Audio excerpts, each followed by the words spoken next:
We're back with another episode of Which Starter Would I Choose, though this time it's the Grass type edition. Starting with Bulbasaur. Now this little amphibian, clearly based on the frog, loves to bathe in the sunlight. So much so that if you leave it alone, you'll often find it napping. Now don't be fooled by that laziness. A Bulbasaur is very loyal to its trainer and actually quite tame.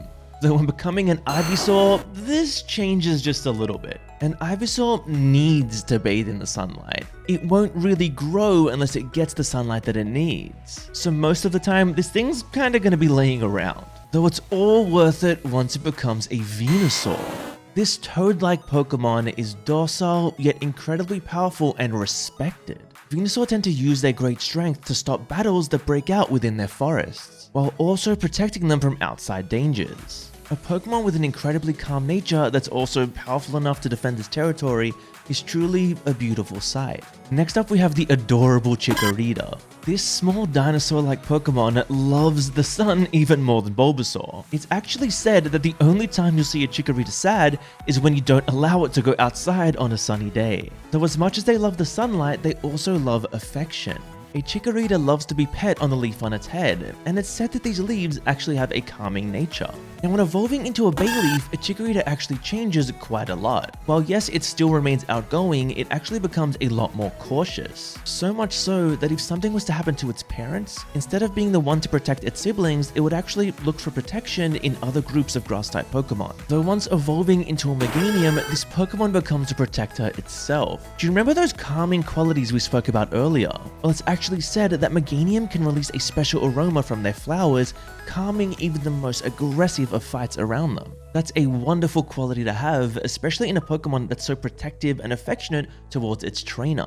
Next up we have a fan favorite in the form of Trico. This little lizard-type Pokemon is incredibly brave and quite prideful. It is said that a Trico will never panic, and even against the strongest of foes, a Trico will always stand its ground. Now when evolving into Grovyle, so much changes. Not only does this Pokemon line gain incredible muscles and speed, allowing it to jump faster and further than most other Pokemon, it also gains assassin-like instincts. They say that almost nothing can catch a fleeing Grovyle, though don't be fooled. A Grovyle will use its speed to jump from tree to tree, throwing off its predator and catching them off guard. And this Pokemon gains even more speed once evolving into a Sceptile.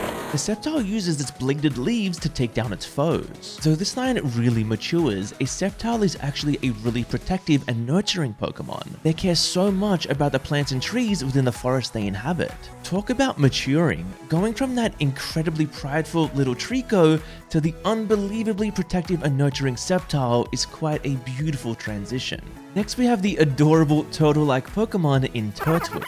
Turtwig are so affectionate that sometimes they even bite their trainers' heads to show them love. Though when it comes to a Turtwig, you tend to be rolling the dice. This Pokemon can either be really insensitive or unbelievably protective. You never really know what you're gonna get. Once evolving into a Grottle, the Pokemon gets a little less affectionate. It tends to spend a lot more of its time just going around the forest, taking in the sunlight, and drinking from the clear springs. If you ask me, it's because that little twig turned into a bunch of plants. It's probably not easy to carry all that around. And that only becomes more extreme when they evolve into Torterra. Another turtle line turned tortoise, these Pokemon have almost a forest on their shells. And it's said that Pokemon will sometimes spend their entire lives living in the forest on top of the Torterra's back. Though Torterra tend not to mind, as they don't really move around too much. I think I'd get pretty lazy too, carrying around an entire civilization. Next is the serpent-like Pokemon in Snivy. Snivy are incredibly intelligent creatures, so much so that they'll actually refuse an order if they deem it to be unworthy. Sometimes they actually persuade other Pokemon to do the tasks that they're assigned. Though Snivy don't really love combat, they'll stay very calm and collected when attacked, allowing them to think ahead for their next move. When evolving into a Servine, it keeps that pride and likes to stay tidy and always clean. Though when it comes to combat, it has a new swiftness to it. Servine move very fast, slithering around on their bellies. When evolving into Superior, this line actually loses its arms and legs. I guess because it's moving around on its belly, it doesn't really need them anymore, but that's still a bit strange. Now, Superior is a very regal Pokemon with a lot of self-confidence. It will only use its strength if its opponents aren't fazed by its noble glare, though it is said that these glares do stop opponents dead in their tracks. Now for a Pokemon that is based on both a hedgehog and a porcupine, Chespin. Chespin have a curious nature that tends to get them in some trouble, so they do keep an optimistic outlook on life and tend not to worry much about the small details. And they get quite a bit tougher when evolving into Quilladin. Now while tough, Quilladin are considered gentle creatures, though they will use those sturdy shells to deflect attacks. Groups of Quilladin have been known to work together to defend smaller packs of weaker Pokemon, and that protective nature transitions really well once it becomes a Chestnut. Chestnut are very gentle Pokemon, but they are incredibly protective of the ones they love.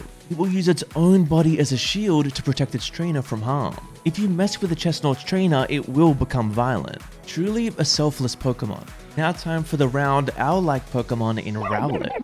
Rallet are crafty Pokemon that rely on the art of stealth. It's also clever enough to use tactics. If an opponent is far away, it may send its sharp feathers flying instead of getting too close. Though that being said, if its opponents get too close, it'll switch to using kicks. This Pokemon's personality tends to change when it becomes a Dartrix. A Dartrix cares a great deal about its appearance, grooming its feathers whenever it gets a chance. If they consider their trainer too sloppy in pampering or tidying them, they'll actually become disobedient.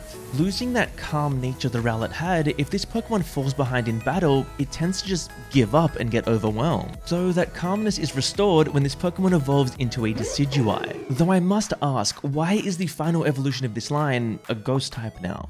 What happened to Dartrix? Now, Decidueye are naturally calm and collected, but they do panic easily when taken by surprise, though Decidueye is usually the one with the element of surprise. You see, when Decidueye pick an opponent, they will disappear, you won't be able to find them, and they will strike with a single arrow from out of nowhere, taking them down. A true master of stealth. Next is the lovable little monkey in Grookey. Grookey are full of curiosity and quite mischievous. They're considered to be a mood maker as their demeanor can make anyone happy.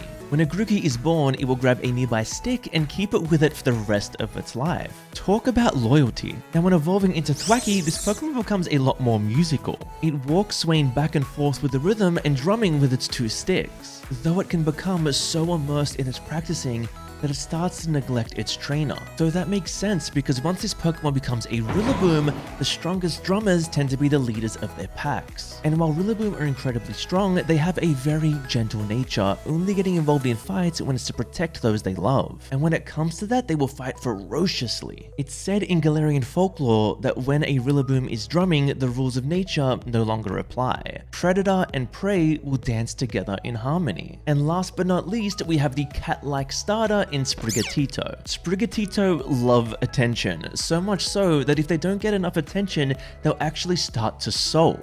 And that doesn't change much when this Pokemon becomes a Florigato. Florigato are mischievous and they love to show off, though they're prone to loneliness and they'll start misbehaving if again their trainers don't give them enough attention. Now when becoming a Asgarata, this Pokemon line becomes quite stealthy. They're sneaky and sly magicians that'll use the art of misdirection to give themselves an advantage in combat. Asgarata are still prideful and love to show off and remain hypersensitive. They become very attached to their trainer and still require that attention. Now that we've gone through all of the grass type starters, it's time for me to give the answer of which one I would choose. So first, I want you to go down to the comment section and let me know which grass type starter you would choose. And while you're down there, don't forget to like the video and subscribe to the channel for more Pokemon content.